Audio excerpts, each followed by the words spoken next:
আনোয়ার 5 নিয়েও যদি নামা লাগে।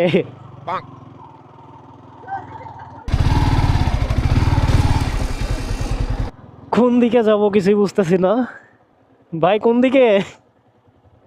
ওরে রাস্তা, হ্যাঁ কোন দিকে রাস্তা, কোন দিকে? আচ্ছা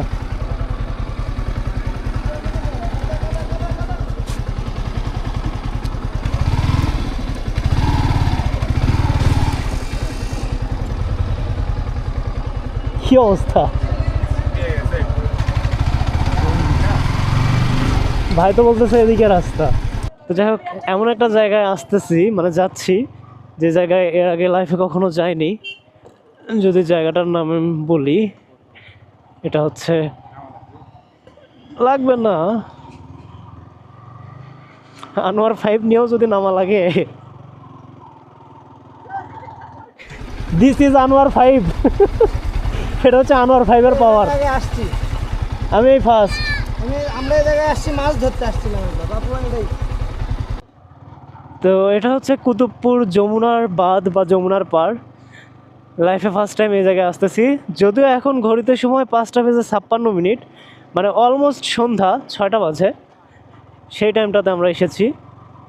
তো অলমোস্ট সন্ধ্যা, দেখতে পাচ্ছেন উপরে আকাশে চাঁদও দেখা যাচ্ছে। এক্স্যাক্ট সেরকম একটা টাইমে আমরা এসেছি। মানুষজন এখন এই জায়গাটা থেকে বাসায় ফিরতেছে, মানে বাসার উদ্দেশ্যে চলে যাচ্ছে সবাই, আর আমরা সেই টাইমে আসছি ঘুরতে। তবে লাইফে ফার্স্ট টাইম আসতেছি, ভাবলাম আসছি যখন ঘুরেই যাই। জায়গাটা কিন্তু সত্যি অসাধারণ। আশেপাশের দৃশ্য দেখুন, আর এইখানে দুইটি গাছ। এই গাছ দুটোর আশেপাশে ছবি তুলতে অনেক ভালো লাগবে আশা করি।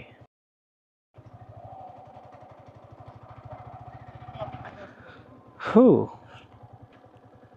এটা হচ্ছে লাস্ট লোকেশন বা লাস্ট ডেস্টিনেশন। এটা ওই পার আর যাবে না। সামনে হচ্ছে যমুনা নদী, আর এটা হচ্ছে অ্যাজ ইউজুয়াল আমাদের সবার পরিচিত চাঁদ। চাঁদ উঠে গেছে। ভাই জায়গাটা সুন্দর আছে।